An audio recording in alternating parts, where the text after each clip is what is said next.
Bienvenidos amigos a otro video. Acá estoy nuevamente con ustedes. Si todavía no te has suscrito a mi canal, te invito a que lo hagas. Debajo de este video hay un lugar donde dice suscribirse, así que hace clic ahí y después hace clic en la campanita para recibir las notificaciones de mis próximos videos.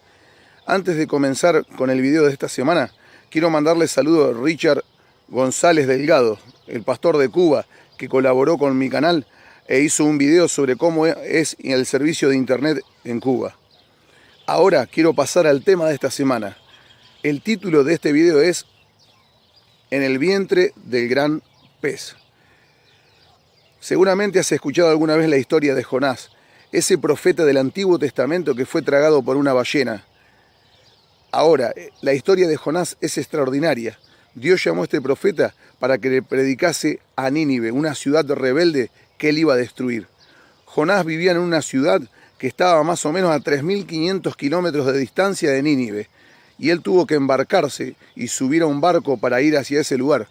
Mientras iba en el barco, se desató una terrible tormenta, porque Jonás tenía una actitud de rebeldía, estaba en desacuerdo con lo que Dios le estaba pidiendo y se rehusaba a ir a predicar a Nínive, porque seguramente él decía, se van a arrepentir, se van a arrepentir. Ahora lo que vemos que en medio de esa tormenta, los tripulantes de ese barco comenzaron a desesperarse porque las olas eran demasiado grandes e iban a hundir la embarcación. Entonces clamaban, ¿qué hacemos? ¿Qué hacemos? ¿Qué hacemos? ¿Y qué pasó? No encontraban el origen de lo que pasaba y a qué se debía esa tormenta. Y Jonás ahí intervino y dijo, esta tormenta es culpa mía. ¿Pero por qué? Sí, porque yo desobedecí a Dios. Dios me mandó para que predicase en Nínive y yo quise desobedecerlo.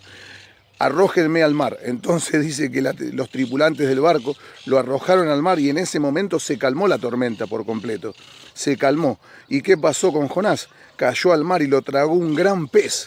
Un gran pez, una ballena, dicen algunos. No sé qué tipo de pez sería, pero era un pez súper grande. Y él estaba dentro de ese gran pez. Estuvo durante varios días, hasta que él comenzó a clamar a Dios, que Dios lo bendijese, y ese pez lo vomitó en las costas cerca de Nínive. Entonces él pudo ir a predicar a ese pueblo rebelde, a esa ciudad rebelde. Y dice la Biblia que ese pueblo escuchó lo que decía Jonás, escuchó de las advertencias de Jehová y se arrepintieron de sus pecados y Dios perdonó la ciudad y no la consumió. Es tremendo lo que hace Dios, ¿no? La historia de Jonás es extraordinaria. A lo mejor muchos no creen en esta historia porque parece algo épico, algo fuera de lo común. Pero lo que vemos en esta historia es que si desobedecemos a Dios, nos pueden tragar las circunstancias. Si desobedecemos a Dios, podemos fracasar, podemos acarrear sufrimiento sobre nuestra vida. Ahora, si le obedecemos, ese pez, esa circunstancia, nos va a vomitar en la costa de nuestra bendición, en la costa de el destino que Dios tiene preparado para nosotros. Vemos en la historia de Jonás que él una y otra vez se rebelaba contra Dios y pretendía desobedecerle. Era un rebelde por naturaleza, pero dice que Dios no había terminado con él y al final vemos cómo él se decidió hacer la voluntad de Dios con firmeza, tenacidad y firme voluntad. La historia de Jonás es conmovedora. Qué importante que es obedecer a Dios, qué importante que es hacer la voluntad de Dios. Muchas veces Dios nos habla y nos habla de cosas imposibles, imposibles desde el punto de vista humano, desde el punto de vista racional, pero posibles para Dios, porque la Biblia dice que para el que cree, todo es posible. Quizás Dios te está llamando a algo que parece imposible. Quizás Dios te está mostrando un camino que vos considerás que es imposible, difícil de transitar. Pero si Dios te llamó, si Dios te mandó a un determinado lugar, tenés que ir. Tenés que cumplir con la voluntad de Dios, porque la voluntad de Dios es lo mejor que nos puede pasar en la vida. Si nosotros hacemos la voluntad de Dios y obedecemos su llamado, Él nos va a bendecir. Dios es un Dios misericordioso, un Dios que piensa en nosotros y un Dios que en cada momento Él trata con nosotros y por medio de las circunstancias nos indica el camino en el cual debemos ir.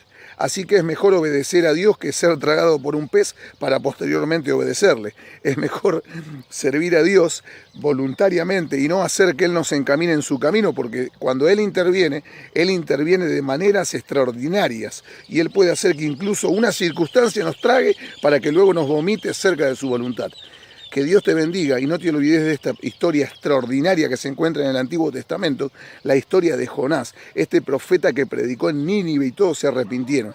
Lo que aprendemos de la historia de Jonás es que si Dios interviene en nuestra vida y Él nos indica un camino, vamos a ser bendecidos y todo va a traer resultados extraordinarios, resultados positivos, nos va a acercar a la bendición de Dios. Que Dios te bendiga y espero que te haya gustado el video de esta semana. Nos encontramos en el próximo video y no te olvides de poner me gusta debajo del video y dejar tu comentario, que también me interesa. Nos vemos en el próximo video.